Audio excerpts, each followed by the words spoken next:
Hello viewers, আজ আমি অমাবস্যা বিষয় নিয়ে কিছু কথা বলবো এই ভিডিওর মাধ্যমে। অমাবস্যা কখন লাগছে, কখন ছাড়াচ্ছে এবং কেন করা হয়, নিয়ম নীতি, কি কি খাওয়া উচিত, আমি সম্পূর্ণ আপনাদের সামনে তুলে ধরব। দেখুন, অমাবস্যা প্রথম কথা লাগছে সোমবার 22শে জুন 2:56 আর ছেড়ে যাচ্ছে আপনার 26শে জুন ছেড়ে যাচ্ছে, ওই দিনকে নিবৃত্তি হচ্ছে। তো এবার অমাবস্যা কেন করা হয় সেই বিষয়ে বলবো। অমাবস্যাটা হচ্ছে সমস্ত দেবীদের ঋতু সম্পন্ন হন। তো অনেকের মনে কিন্তু এই প্রশ্নটা থাকতে পারে, দেবী মানে ভগবান, গডেস, তাদের কি কখনো ঋতু হয়? অবশ্যই হয়, কিন্তু দেবীদের স্বর্গে হন না, স্বর্গে কোনো ঋতু হয় না। এই পৃথিবীর নিয়ম অনুযায়ী এখানে হয়। এবং দেবী শক্তি যদি না থাকতো, পৃথিবীর ভারসাম্য থাকতো না। নারী আর পুরুষ উভয় মিলনে পৃথিবীর ভারসাম্য বজায় থাকে। তো এবার সব দেবী শক্তি পৃথিবীতে আবির্ভূত হয়েছেন এবং ওই দিনকে সমস্ত দেবী শক্তি একই নক্ষত্রে পরিণত হন। কারণ দেবী শক্তি একটাই বোঝায়, আদি শক্তি। তো এবার আদি শক্তির বিভিন্ন অবতার রূপ নিয়ে পৃথিবীতে এসেছেন এই ধরিত্রীকে রক্ষা করার জন্য, ধরিত্রীর ভারসাম্য বজায় রাখার জন্য, যার জন্য পৃথিবীতে আসতে হয়েছে। দেবতাদেরও আসতে হয়েছে, দেবীদেরও আসতে হয়েছে। দেবী আর দেবতা দুটোই কিন্তু একই একটা শক্তি, ভিন্ন রূপে ডিভাইডেড হয়েছে। কারণ পুরুষ আর নারী এই দুটো শক্তি না থাকলে পৃথিবীর ভারসাম্য কোনোদিন বজায় থাকতো না। তাই পৃথিবীর ভারসাম্যকে বজায় রাখতে গিয়ে ভগবানকে বিভিন্ন অবতার রূপে আসতে হয়েছে। তো দেবী শক্তি যখনই পৃথিবীতে আবির্ভূত হয়েছেন, সেই পৃথিবীর নিয়ম অনুযায়ী তাদেরকেও মানতে হয়েছে। কারণ এর আর এক নাম মৃত্যুপুরী। তাই এই মৃত্যুপুরীতে যে আসবে সেই নিয়মেই তাকে চলতে হবে। ভগবান বলে সেই নিয়ম লঙ্ঘন করতে পারেন না, বা দেবী বলে তিনি নিয়ম লঙ্ঘন করতে পারেন না। হ্যাঁ, দেবীদের বছরে একবার হন, আর এই পৃথিবীর মানব নারীদের মাসে মাসে ঋতু সম্পন্ন হন। তো যাই হোক, এবার যে কদিন ঋতু সম্পন্ন থাকেন মা ধরিত্রী বা দেবী শক্তি, সে কদিন আমরা মা ধরিত্রীর ওপরে কোনো আঘাত করব না, কোনো গাছগাছলা কাটবো না, কোনো জীব হত্যা করব না। তামসিক খাবার থেকে যতটা আমরা দূরত্ব বজায় রাখতে পারি, যেটা রজগুণ সম্পন্ন। তো এবার ধরিত্রীতে আঘাত করা মানে ওটা দেবী শক্তির ওপরে প্রচুর আঘাত পড়ে যায়, বুঝতেই তো পারছেন। এবার অনেকে মানতে পারেন, অনেকে মানতে পারেন না। মানাটা হচ্ছে নিজের ওপরে নির্ভর করে, কারণ বিশ্বাস আর ভক্তি এটা হচ্ছে সম্পূর্ণ ব্যক্তিগত ব্যাপার। কিন্তু আমরা যুগ যুগ থেকে এটা পালন করে আসছি, তাই আমাদের মনে হয় এটা করা উচিত। যতটা পারি আমরা করি। এই কদিন আমাদের নখ চুল মেয়েদের ক্ষেত্রে কাটা উচিত না, মাথা শ্যাম্পু করা উচিত না, জামা কাপড় অযথা কাচা উচিত না। এগুলো আমাদের ভীষণভাবে মানা উচিত।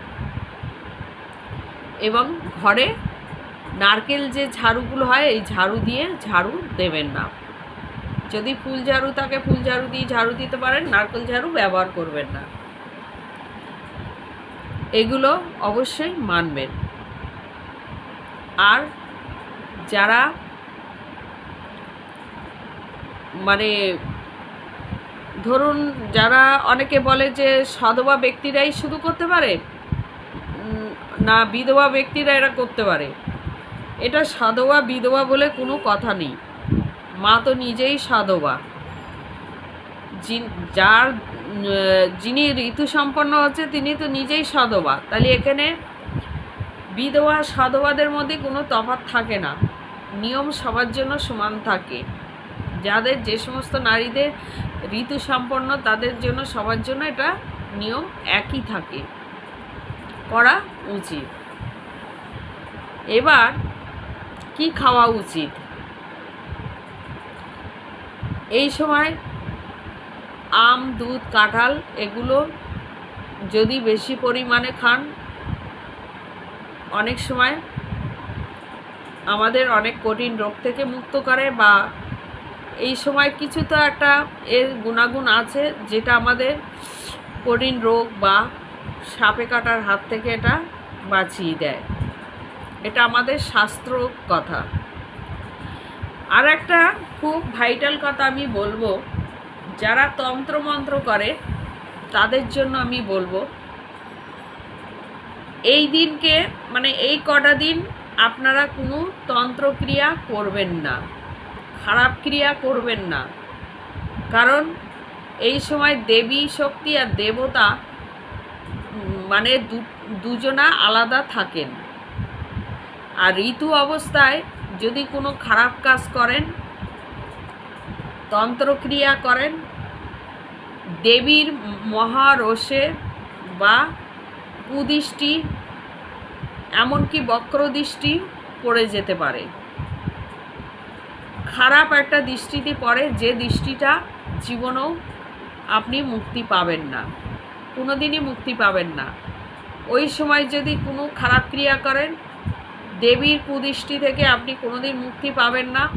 অনায়াসে আপনারও রোগ যন্ত্রণা, মানসিক যন্ত্রণা, বিভিন্ন প্রকার আপনার জীবনে অশান্তি ঘিরে ধরবে। কারণ ওই সময় করা মানে মায়ের একটা অভিশাপ পড়ে যায়। মা তখন বলেন যে আমি এখন অসুস্থ, আমাকে নিয়ে মিসইউজ করছিস, এইভাবে মা অভিশাপ দিয়ে থাকেন। তো ওই কটা দিন কেউ কোনো তন্ত্র মন্ত্র ক্রিয়া করবেন না, করলে আপনাদেরই ক্ষতি হবে। ওই কটা দিন আপনারা সবাই বিরত থাকবেন, আপনাদের ভালোর জন্যই বলছি। মানা না মানা সম্পূর্ণ আপনাদের ব্যাপার, আপনাদের উপরে নির্ভর করছে। এবার আপনার যখন অমাবস্যা লাগছে, তিথি পড়ার আগে মাকে সম্পূর্ণ বস্ত্র দিয়ে ঢেকে দেবেন। নতুন লাল বস্ত্র হতে পারে, বা মায়ের যে বস্ত্র আছে একটা বস্ত্র দিয়ে আপনারা মায়ের মূর্তি হোক বিগ্রহ হোক পুরো ঢেকে দেবেন। ওই কদিন সন্ধেবাতি দেবেন না, বা ঠাকুরকে ধূপ ধুনো পুজো কিছুই দেবেন না। হ্যাঁ, একজনকে শুধু দেওয়ার রাইট আছে, যদি আপনার ঘরে গুরুদেব থাকেন, আপনার গুরু থাকেন, গুরুকে আপনি পুজো করতে পারবেন, তাতে কোনো ক্ষতি হবে না। তাছাড়া ওই কদিন ঝাঁজ ঘন্টা বাজাবেন না, ধূপ ধুনো দেবেন না, সন্ধেবাতি দেবেন না, ঘরে শুধু লাইট জ্বালিয়ে রাখবেন, ঠাকুর ঘরটা বন্ধ রাখবেন। যতটা পারেন সেফটি থাকবেন। এবং নারকেল ঝাড়ু দিয়ে কখনোই ঘর ঝাড়ু দেবেন না, ফুল ঝাড়ু দিয়ে ঝাড়ু দেবেন যাতে মা ধরিত্রীর ওপরে কোনো রকম আঘাত না লাগে। এগুলো কিন্তু ভীষণভাবে মানবেন। এবার রইল প্রেগনেন্সি মানুষ, যারা প্রেগনেন্সি অবস্থায় আছে এই কটা দিন ভীষণভাবে মানবেন। তারা যেন কখনো চাকু ছুরি কোনো কিছু দিয়ে কাটাকুটি করবেন না, জ্যান্ত মাছ এগুলো কাটবেন না, পোড়াঝোড়া করবেন না, তাতে বাচ্চার উপরে এফেক্ট হতে পারে, এগুলো একদমই করবেন না।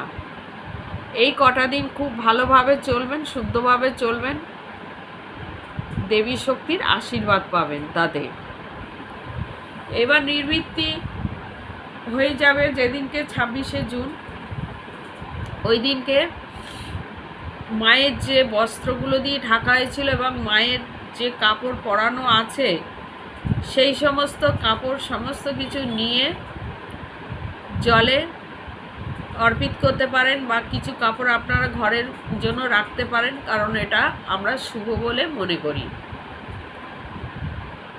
আর ঘর পুরো শুদ্ধ করে মাকে নতুন বস্ত্র পরাবেন, সমস্ত ঠাকুর ঘরের কাপড় যা থাকবে সব পাল্টে দেবেন, দিয়ে ঘর গঙ্গার জল ছিটিয়ে শুদ্ধ করে ধূপ ধুনো দেবেন, দিয়ে পুজো পাঠ আবার দেবেন। মেয়েরা নখ কাটবেন, মাথা শ্যাম্পু করবেন, শুদ্ধভাবে সমস্ত কিছু পুজো পাঠ দেবেন। এটা হচ্ছে নিয়ম। এবার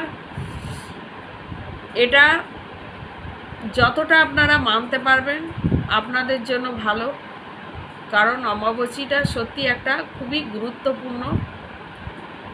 এবার বিশ্বাস অবিশ্বাস আপনাদের ওপর নির্ভর করছে, কারণ আমরা দেখুন সনাতনী আমাদের সমস্ত কিছু আমরা শাস্ত্র নিয়মের মাধ্যমে চলি, বিশ্বাস ভক্তি এর মাধ্যমে পড়ি, এবং সমস্ত দেবদেবী আরাধনা করেই আমরা জীবন কাটাই, কম বেশি সবাই করে। এটাই আমার বলার ছিল। তো এটা যদি ভালো লাগে অবশ্যই একটু বেশি বেশি করে শেয়ার করে দেবেন, যে যারা জানে না তারা এটা সবাই জেনে যাবে।